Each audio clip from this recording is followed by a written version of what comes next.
जय महाराष्ट्र. सर्वांना माझा मानाचा जय महाराष्ट्र.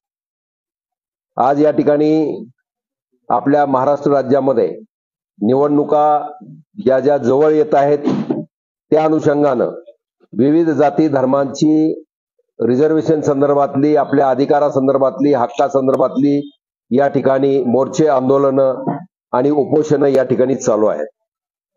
मी लिंगायत समाजाचा आहे, ओबीसी मध्ये मी आहे.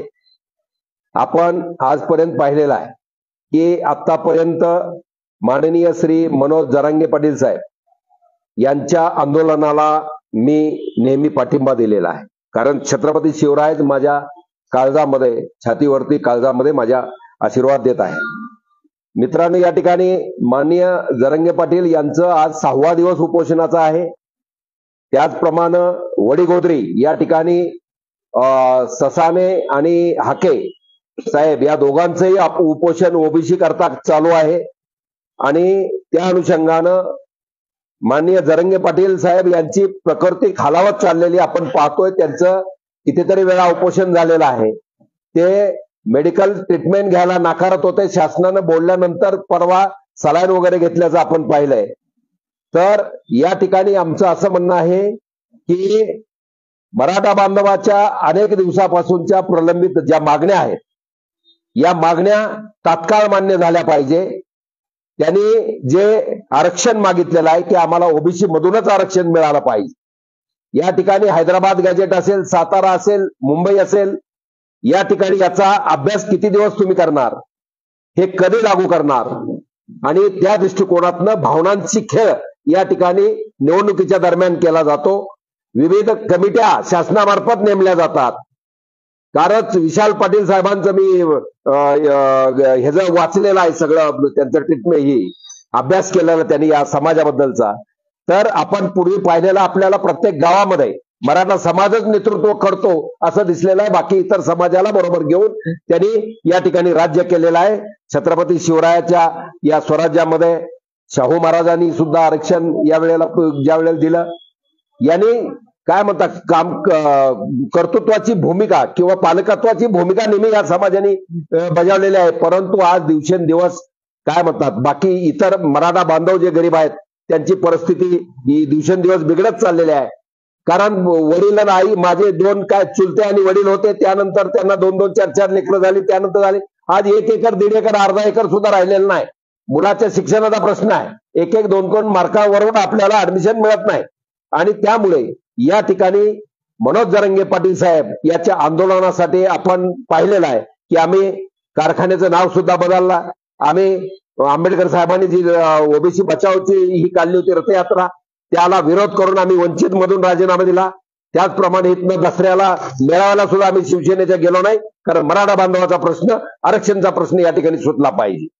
आज या ठिकाणी आपल्याला बोलवण्याचं कारण असं आहे की उद्याला सोमवारी आम्ही या ठिकाणी मराठा बांधवाच्या आरक्षणाचा प्रश्न सुटला पाहिजे म्हणून तहसील कार्यालयावर, पोस्ट ऑफिस चौकापासून या ठिकाणी मोर्चा, सकल समाजाचा, सकल पक्षाचा पक्षविरहित या ठिकाणी मोर्चा ठेवलेला आहे.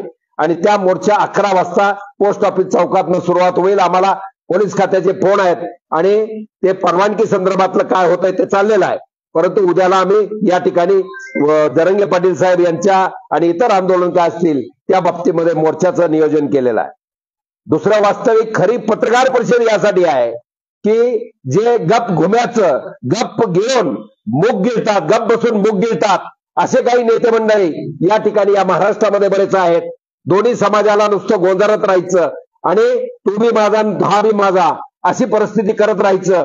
या ठिकाणी कुठंतरी आवाज त्यांनी उठला पाहिजे. आपण पाहिलेला आहे लोकसभेला या ठिकाणी ज्या वेळेला जरांगे पाटलांचं आंदोलन चाललं होतं, जरांगे पाटलांनी सांगितलं कुणाला काय करा, काय करायचं ते करा. परंतु त्यांच्या मतावरती, मराठ्यांच्या मतावरती 32 खासदार या ठिकाणी निवडून मराठा समाजात सुद्धा आले, इतर हे जे आले.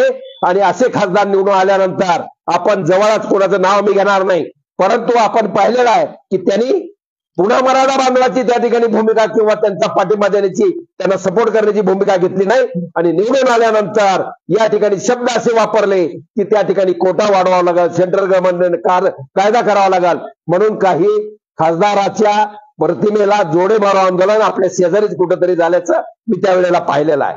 म्हणजे एकदा बाण निघून गेल्यानंतर तुम्ही काय करणार? तुम्ही पुन्हा आता 4.5 वर्ष त्या खासदाराला विचारू शकत नाही.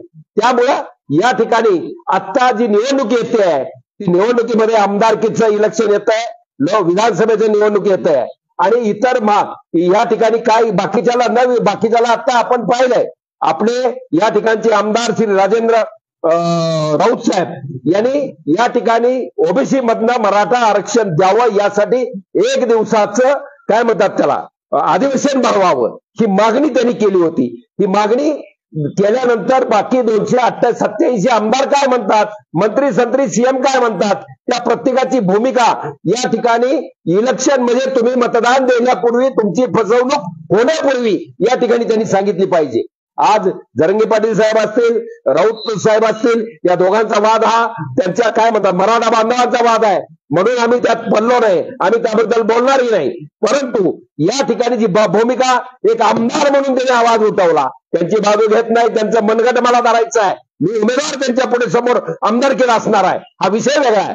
पण जे काम चांगलं केलेलं आहे, चांगलं म्हणण्यापेक्षा त्याला वाचा फोडण्याचं काम ज्यांनी केलं ते वाचा फोडण्याचं काम बार्शीच्या सुपुत्रांनी या ठिकाणी केलेलं आहे. आणि त्याच दृष्टिकोनातनं मग बार्शीमध्ये इतर नेते नाही आहेत का?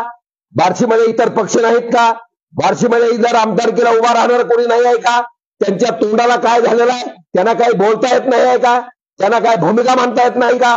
का म्हणत नाहीत? म्हणून या ठिकाणी हा सूर्य आणि हा जयद्रथ या नात्यानं आमची मी एक समजा उमेदवार असणारच आहे, तो प्रश्न नाही, पण एक उमेदवार होणारा किंवा निवडणुकीला सामोरं जाणारा मी एक उमेदवार आहे किंवा इथला मतदार आहे या नात्यानं जे नेते मंडळी बाकीची आहे यांनी प्रत्येकाने ओबीसी मधून मराठा बांधवाला आरक्षण दिलं पाहिजे का ओबीसी मधून मराठा बांधवाला आरक्षण दिलं नाही पाहिजे याच फक्त भूमिका यांनी मांडायची आहे. येत्या 29 तारखेला जुना गांधी पुतळा चौक या ठिकाणी स्टेज मारून जाहीर सभेमध्ये जनतेला सांगायचं त्यांनी की आम्ही काय करणार आहोत, आमची भूमिका काय.